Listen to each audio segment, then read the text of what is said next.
ആലപ്പുഴയിൽ അസാധാരണ വൈകല്യത്തോടെ കുഞ്ഞു പിറന്ന സംഭവത്തിൽ വിദഗ്ധ സംഘം ഇന്ന് ആരോഗ്യമന്ത്രിക്ക് റിപ്പോർട്ട് സമർപ്പിക്കും. ആരോഗ്യവകുപ്പ് അഡീഷണൽ ഡയറക്ടറുടെ നേതൃത്വത്തിലാണ് ഈ അന്വേഷണം നടത്തിയത്. നവജാത ശിശുവിന്റെ തുടർ ചികിത്സയുമായി ബന്ധപ്പെട്ടുള്ള കാര്യങ്ങളും ആരോഗ്യവകുപ്പ് തീരുമാനിക്കും. വിവരങ്ങളുമായി മനീഷ് മഹിപാലാണ് ആലപ്പുഴയിൽ നിന്ന് ചേരുന്നത്. Manish, good morning. തുടക്കം മുതൽ ഈ വാർത്ത ഫോളോ ചെയ്യുന്ന ആളാണ്. വിദഗ്ധ സംഘത്തിന്റെ ഒരു റിപ്പോർട്ട് ഇന്ന് ആരോഗ്യമന്ത്രിക്ക് സമർപ്പിക്കുന്നുണ്ട്. ഒപ്പം തന്നെ ഈ കുഞ്ഞിന്റെ തുടർ ചികിത്സ എന്ന് പറയുന്നത് വളരെ സങ്കീർണമായ ഒരു നടപടിയാണ്. അതുമായി ബന്ധപ്പെട്ടുള്ള കാര്യങ്ങൾ ഏത് രീതിയിലായിരിക്കും തീരുമാനിക്കപ്പെടുക? വിശദാംശങ്ങൾ. Christina Prajin, good morning. ഈ സംഭവവുമായി ബന്ധപ്പെട്ട് നേരത്തെ തന്നെ ആരോഗ്യ അഡീഷണൽ ഡയറക്ടറുടെ നേതൃത്വത്തിലുള്ള അന്വേഷണ സംഘം ആലപ്പുഴ ജില്ലയിലെത്തി. ആലപ്പുഴ വണ്ടാനം മെഡിക്കൽ കോളേജിലും ആലപ്പുഴ വനിതാ ശിശു ആശുപത്രിയിലും ഒപ്പം തന്നെ ഈ സ്കാനിംഗ് സെന്ററിലൊക്കെ തന്നെ പരിശോധന നടത്തിയിട്ടുണ്ട്. കൃത്യമായിട്ടുള്ള ഒരു റിപ്പോർട്ട് തയ്യാറാക്കിയിട്ടുണ്ട്. നേരത്തെ DMO തയ്യാറാക്കിയ റിപ്പോർട്ട് സർക്കാർ അത് അംഗീകരിച്ചിട്ടില്ല. ആ റിപ്പോർട്ട് വേണ്ട, ആ അന്വേഷണ സമിതിയുടെ റിപ്പോർട്ട് വേണ്ട, പകരം ഈ അഡീഷണൽ സെക്രട്ടറി റിപ്പോർട്ട് മാത്രം നൽകിയാൽ മതി എന്നുള്ള നിർദ്ദേശം നൽകിയിട്ടുണ്ട്. ആ റിപ്പോർട്ട് പക്ഷേ ഇന്ന് ആരോഗ്യമന്ത്രിക്ക് നൽകും. പക്ഷേ ഇതിന് മുൻപൊക്കെ തന്നെ നൽകിയിട്ടുള്ള ഈ റിപ്പോർട്ടുകൾ, ഈ അന്വേഷണ റിപ്പോർട്ടുകളൊന്നും വെളിച്ചം കണ്ടിട്ടില്ല. എന്താണ് ആ റിപ്പോർട്ടുകൾക്ക് സുതാര്യത ഉണ്ടായിട്ടില്ല, എന്തായിരിക്കും എന്റെ നടപടി എന്നടക്കമുള്ള കാര്യങ്ങളിലേക്ക് എത്തിയിട്ടില്ല. ഇന്നലെ ആരോഗ്യമന്ത്രി വ്യക്തമാക്കിയിട്ടുള്ളത് ഈ റിപ്പോർട്ടിനകത്ത് എന്തെങ്കിലും തരത്തിലുള്ള കുറ്റം ഡോക്ടർമാർ ചെയ്തിട്ടുണ്ട് എന്ന് വ്യക്തമായിട്ടുണ്ടെങ്കിൽ ശക്തമായ നടപടി ഉണ്ടാകുമെന്നുള്ള കാര്യമാണ്. എന്താണെങ്കിലും ഇന്ന് ഇത് ആരോഗ്യമന്ത്രിക്ക് സമർപ്പിച്ചേക്കും എന്നുള്ള കാര്യം വ്യക്തമായിട്ടുണ്ട്.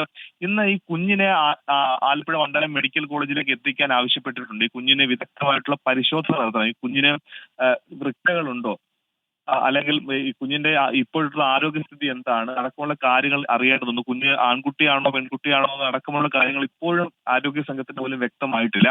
വണ്ടാനം മെഡിക്കൽ കോളേജിൽ ഇന്ന് എത്തിച്ച് MRI സ്കാൻ നടത്തും. ഒപ്പം തന്നെ അടുത്ത ദിവസം ഈ കുട്ടിയുടെയും അമ്മയുടെയും സ്രവം എടുത്ത് മറ്റു വിദഗ്ധ പരിശോധനയ്ക്കായി തിരുവനന്തപുരത്തേക്ക് അയക്കും. അങ്ങനെയുള്ള വിദഗ്ധ പരിശോധന നിലവിൽ ആരംഭിച്ചിട്ടുണ്ട്. പക്ഷേ കുഞ്ഞിന്റെ ചികിത്സാ സഹായം സർക്കാർ ഏറ്റെടുക്കുന്ന കാര്യത്തിൽ ഇപ്പോഴും വ്യക്തത വന്നിട്ടില്ല. കുഞ്ഞിന്റെ പിതാവ് അനീഷ് ഇക്കാര്യം മാധ്യമങ്ങളോട് വ്യക്തമാക്കുന്നുണ്ട്. അങ്ങനെയുള്ള അടിയന്തരമായിട്ടുള്ള ചികിത്സാ സഹായം സർക്കാർ പ്രഖ്യാപിക്കണം.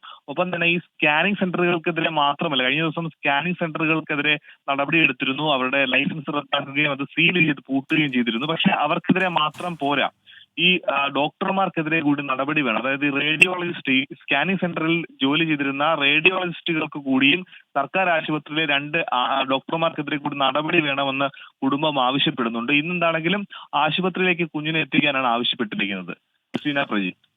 ശരി, മനീഷ് മഹിപാലാണ് ആലപ്പുഴയിൽ നിന്നും വിശദാംശങ്ങൾ നൽകിയത്.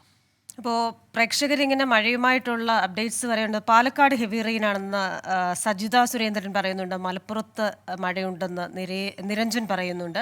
എറണാകുളം അവധി വേണമെന്ന് പറയുന്നുണ്ട്. മലപ്പുറത്ത് ചെറിയ ചാറ്റൽ മഴയുണ്ടെന്ന് ഈഗിൾ പറയുന്നുണ്ട്.